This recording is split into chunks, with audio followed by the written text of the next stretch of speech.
Hey guys, and welcome back. And if you're new here, thanks for joining us today. It's Vlogmas Day 10. I can't believe we're getting through this. We're halfway there almost. Yesterday we shared what were the 5 things we loved about our RV. Yeah. Are you ready to hear what we don't like about our RV? I don't want to use the word hate. The word hate is just so strong. Yeah, I don't hate anything There's about it. There's nothing that I hate, but there are a few things that I wish they would have considered doing a little bit better. Yeah. But it's an RV, right? Yeah. And you're never going to have everything perfect the way you want it. You don't have it in a home either. If you buy a home, we've had homes together.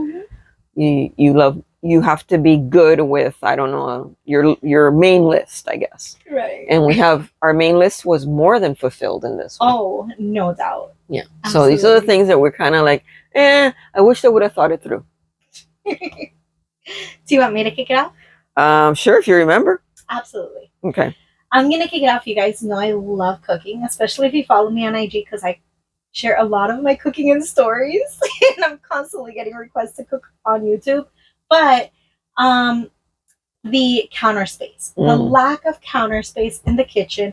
I wish that Sunset RV Park would have thought about putting a little fold-up table on the opposite side of the stove, or maybe even considered making the sink a little bit smaller. I totally appreciate having a huge sink, and I totally appreciate having a 3-burner stove, but there's not much room in between to chop things. And they did give us a cover for the sink, which is great. And so many people tell us, oh, you can use that to chop on. Okay, yeah, I can. But when I chop my meat or my veggies, where am I going to rinse my hands afterwards? My sink is completely covered and we don't have a sink in the bathroom. So, yeah, I wish they would have considered that. Having, even the little fold up, which Lou has done in the past with other RVs. I don't think we're going to do that with this one. So I'm just making it work. I'm using the dinette or the stovetop, in between, or chopping before I start cooking. And one of the solutions that I have for that is that the board that goes on top of the sink is cutting it in half. Mm. And then one half of it stays covered while you use it. And then the other half you can use to wash your hands and stuff like that. Yeah. So I think that's upcoming for us. Yeah, probably doing that. Cut that in half, and then you have half of the sink and sort of a makeshift counter. Yeah. Yeah. So that's my biggest pet peeve. Yeah. With the rig. Mine is the connections. Like, I understand why they did it the way they did. That's why we got the storage under the sink. Under the dinette. But I'm used to having all my connections like in the driver's side towards the rear of the rig.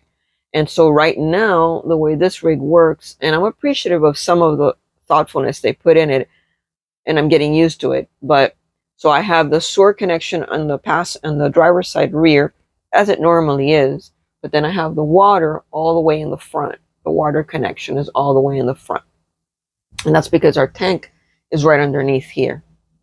And it doesn't take up any space in this part of the rig. And then the electric connection is on the passenger side under the refrigerator. There's a little cubby in there. So the good thing about that is that I no longer have to roll the cord and put it away because it has its own storage. You can just push the cord in. Mm-hmm. The Jayco had that, and I couldn't figure out that I needed to be appreciative about that until the next rig came and I had to roll up the cable and put it somewhere. And then I was like, oh my God, I missed that. So here I don't have to do that. I just push in the electric cord into its box and it hides away. But it is on the opposite side. So I end up running it under the rig, just to make it pretty, under the rig and around to the connection box, because I don't want the electrical cord to be in front of the walkway. Yeah. Knowing me, I'll trip over it all day, every day. So kind of don't like that, the electrical is on this side and the water's all the way in the front and then the sewer's over there. Yeah. Having said that, I also have now a bumper where I can put the sewer hose in, which I didn't have in the Evergreen. The Evergreen didn't have a place to store the sewer hose. So 2 things that I don't have to worry about where to put them: the electrical cord and the sewer hose. The water. So I'm just getting my steps with this one. I end up going around and around and around because I'm not used to it yet. But I kind of wish that everything would have been on the same side. Yeah, it's like another slight inconvenience. All right, so, oops. I'm going to go back to the kitchen for the third one. And it kind of ties in, but it doesn't. So the sink, I love how big it is, but it stains so easily. And I guess we didn't experience that with the Jayco because we swapped out the sink before we moved into it with the metal one. Aluminum one, yeah. It And was then, a bar sink. Yeah, and then really the Evergreen, was that, did we swap out the Evergreen? Or? No, it was stained. It was stained? It got stained too. Oh, I don't even remember that. I think there was like a little burn mark on it when we bought it. It was a double sink. Yeah. One bigger than the other. Extremely annoying. But this one seems to get stained. It literally got its first stain like 2 nights into living in here. We were so mad. She did reach out to them, and they suggested using soft scrub with bleach. Mm-hmm. We've been to, I think, 3 different campgrounds since then, and every time I do a Walmart order online, I look for soft scrub with bleach, and none of the 3 Walmarts have had it. They gave us a couple of solutions. Oh, I thought that was the only one. They gave us a couple of solutions in that email. It basically everything in here, even though it might have different names, is lippered. But for some reason, like everything in here is like, I look it up and it's, I don't know, whatever the name of the brand is, and then I look further and it's lippered.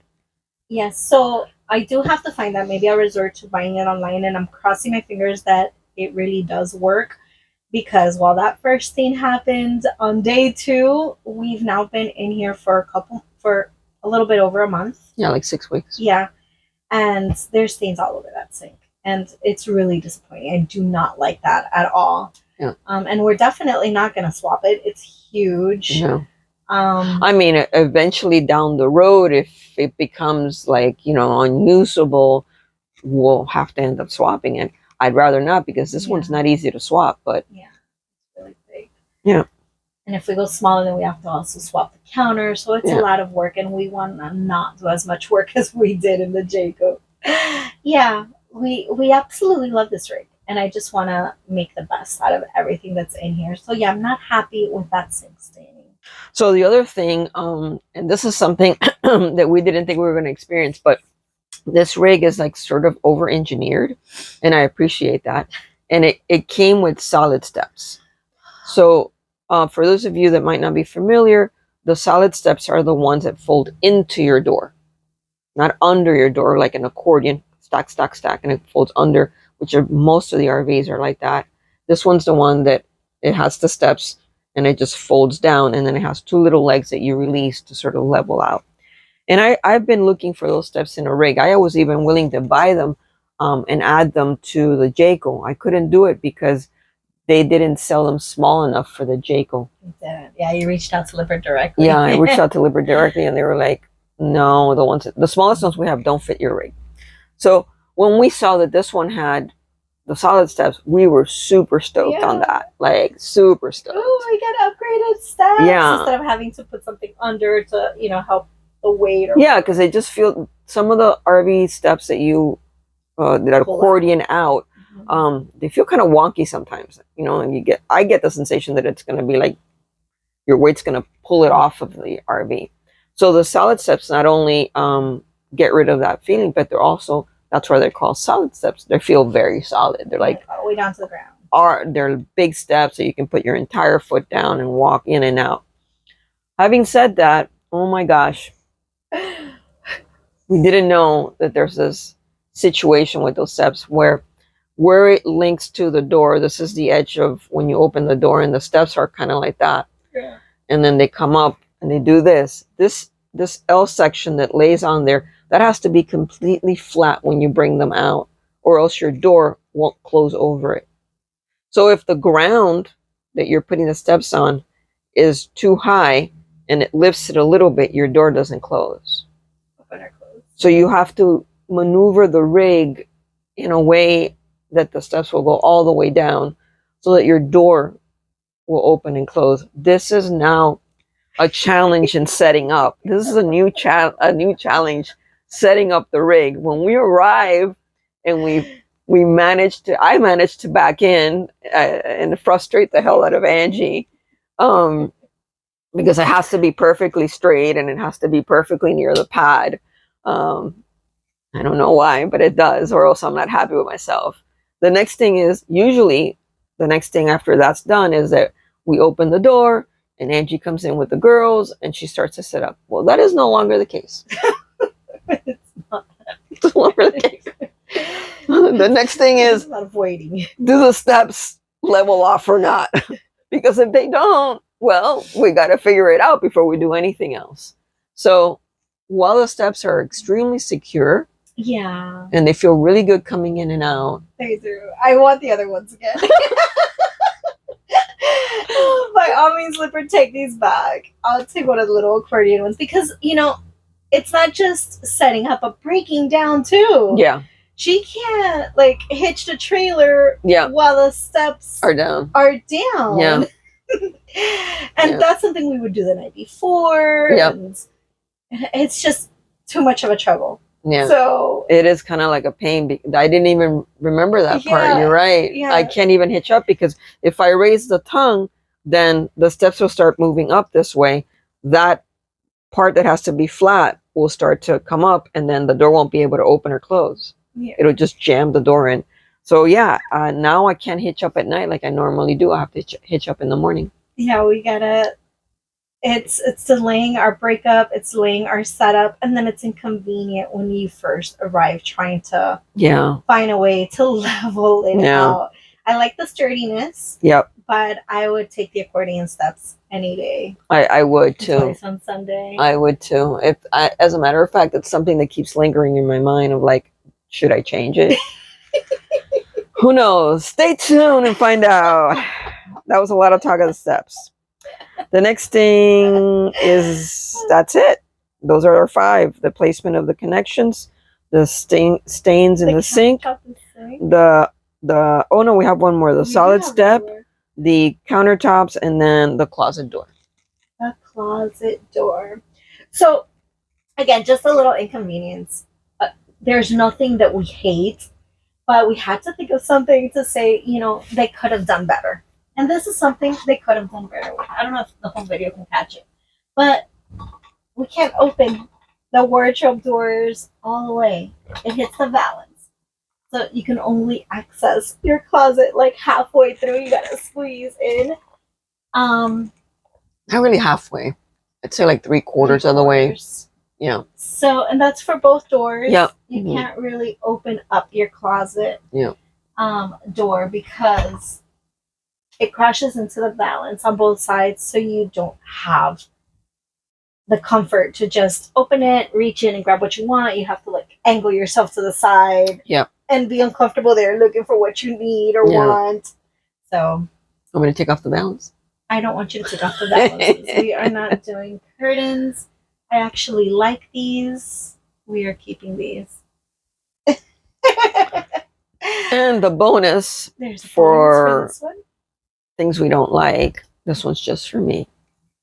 Having 2 awnings.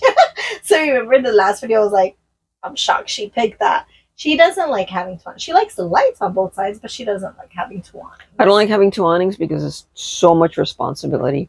Awnings to me are not worth the trouble that they bring. The constant like bring them in because it's too windy, not leaving the rig with the awning out because you don't know what kind of weather you're going to get while you're gone. Having to replace the fabric, you know, all those things are like more work. I get what you get from them, but I mean, for me, it would be easier to just have a gazebo, a little pop-up gazebo that I put there, and I go in and out of it and I'm done with it. And if it goes bad, I throw it away and I get another one. It's that simple. Whereas awnings are not that simple. You know, these are electric, which for us is great. Yeah. Because the Jayco was manual, and I'm not even going to start with like the process that we have gone through with that manual awning. And it tried to kill me. It was waterboarded one day. I was waterboarded by that awning one day. We'll get into it in a different video. But yeah, having 2 awnings is a great deal of responsibility. It's 2 motors, it's 2 fabrics, it's 2 frames, it's 2 worries. But it's kind of ridiculous too. Okay, I'm gonna be honest here. It's kind of ridiculous that it's 19 feet and it has 2 huge awnings. Okay, the one by the door is 7 feet wide. Okay, it's ridiculous that if we open both awnings, we'll be like a kite. The wind gets us, we're gonna get turned over. I love it. Anyway, that's my rant for today. Well, if you enjoyed hearing us talk about what we don't like, please give us a big thumbs up. Let me know below what's the biggest pet peeve that you have of your RV. Yes, do you have 2 awnings too? Anyways, if you haven't subscribed, please do so right now and help us grow this channel. Make sure you hit the notification bell so you can get notified every time we upload a video. And as always, thanks for watching and we'll see you soon. Bye, guys.